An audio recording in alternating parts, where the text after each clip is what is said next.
शुभदा महेश कुलकर्णी. मी 38 वर्षांची आहे आणि मला गेले 7 वर्षापासून डायबिटीसचा त्रास आहे. माझं रेग्युलर जे फिजिशियन आहेत त्यांच्याकडे मला शुगरच्या गोळ्या चालू होत्या आणि त्याच्याबरोबरच थोडंसं डाएटचं पण त्यांनी अंदाज दिला होता, त्याच्याप्रमाणे डाएटचं पण चालू होतं. डायबिटीस डिटेक्ट झाल्यावरती अर्थातच डॉक्टरांनी चालणं सांगितलं होतं, पण त्याच्याबरोबरच मला चक्रेचा त्रास अचानक चालू झाल्यामुळे मला तो व्यायाम करणं शक्यच होत नव्हतं.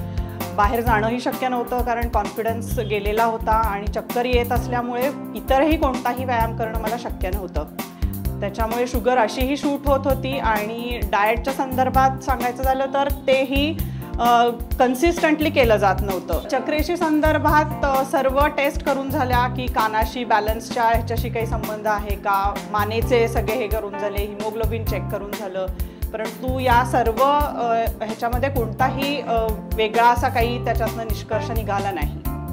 सगळं नाही म्हणजे गोड थोडं कमी करायला सांगितलंच होतं डॉक्टरनी, पण तरीसुद्धा कुठला सणवार असला, कुठला कार्यक्रम असला किंवा कुठे बाहेर जाणं झालं तर अर्थातच त्या डाएटमधली कन्सिस्टन्सी नाहीशी व्हायची.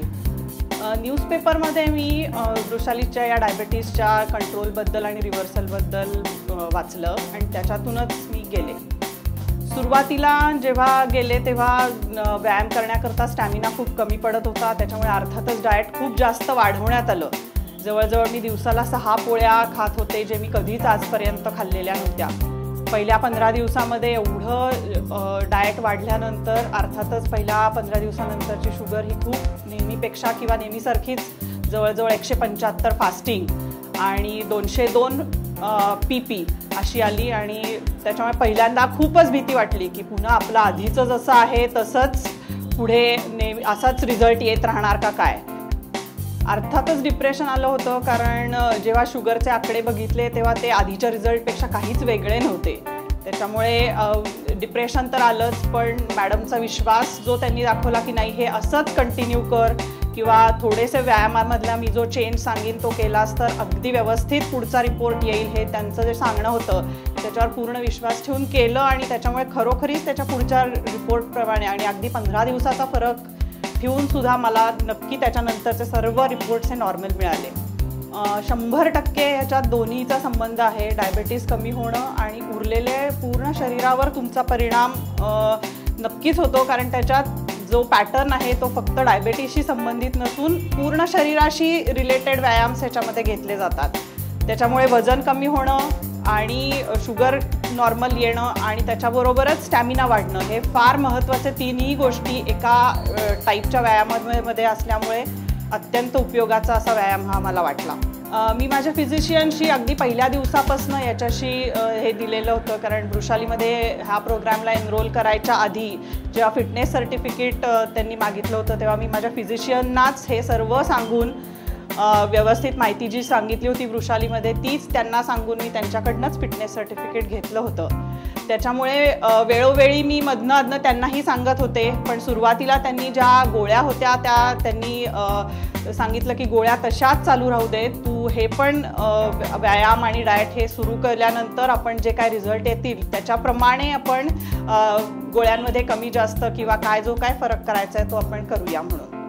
पहिल्या 15 दिवसानंतर जेव्हा जी शुगर वाढलेली होती त्याच्यानंतरचे प्रत्येक 15 दिवसानंतरचे रिपोर्ट हे फास्टिंग माझी कायम 90 ते 100च्या मध्ये आणि PP ही कायम 100 ते 110च्या मध्ये असे उत्तम रिझल्ट्स मला ओळीनी कन्सिस्टंटली पुढचे जवळजवळ 3 महिने, जेव्हा 4 महिन्याचा मी जो कोर्स केला होता त्याच्यात ओळीनी 3 महिने दर 15 दिवसांनी मला हेच रिपोर्ट्स थोड्याफार फरकाने येत राहिले.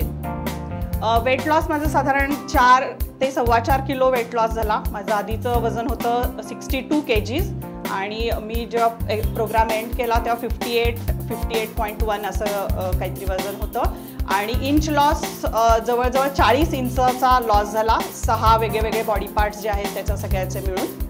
याच्यात तर अत्यंत मी शब्दात सांगू शकत नाही इतकी माझी कार्यक्षमता आणि माझा एकूण कॉन्सन्ट्रेशन स्पॅन म्हणा किंवा जे मी कामाला मला कॉन्सन्ट्रेशन करून 1 तास लागायचा तो अक्षरशः 20 ते 25 मिनिटात मी तेच काम तितक्याच एफिशियन्सीनी तितक्याच ॲक्युरसीनी किंबहुना जास्तच चांगल्या प्रकारे करू शकते.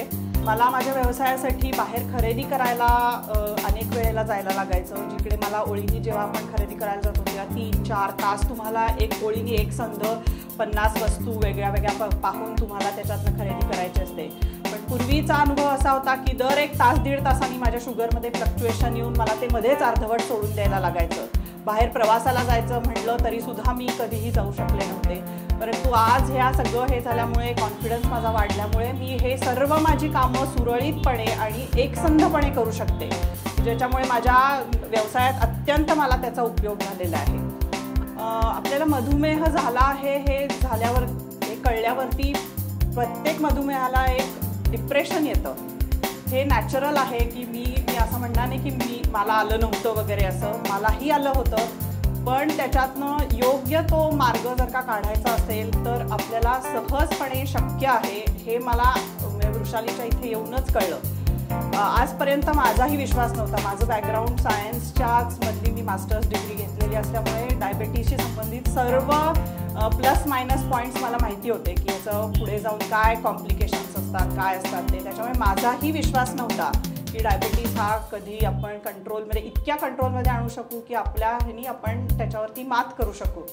तर अवश्य डिप्रेस न होता वेळच्या वेळेला जर का ह्याच्यावरती दोन्ही प्रकारे म्हणजे डाएट आणि व्यायाम या दोन्ही प्रकारे जर का कंट्रोल आणायचा म्हटला तर सहज शक्य आहे आणि ते अवश्य प्रत्येक मधुमेहानी करावं.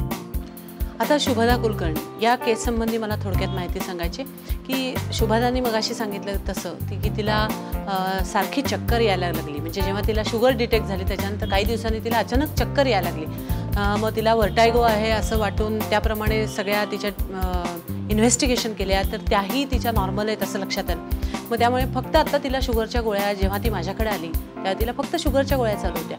पण तिने मला आल्या सांगितलं की मॅडम मला चालतासुद्धा येत नाही, कारण माझा कॉन्फिडन्स नाही, कारण मला केव्हाही कुठल्याही क्षणी चक्कर येते आणि चक्कर इतकी जोरात येते की मला काही कळतच नाही पुढचं.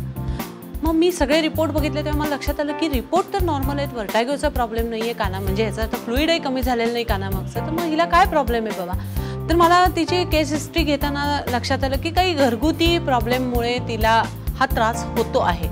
आणि हे लक्षात आल्यानंतर मी असं ठरवलं की तिला पूर्णपणे वेगळ्या पद्धतीचं डाएट द्यायचं.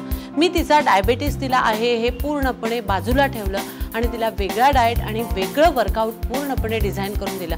आणि यू वोंट बिलीव्ह, पहिल्या 15 दिवसानंतर तिची शुगर माझ्या अपेक्षेप्रमाणे 100 काउंटनी वाढली.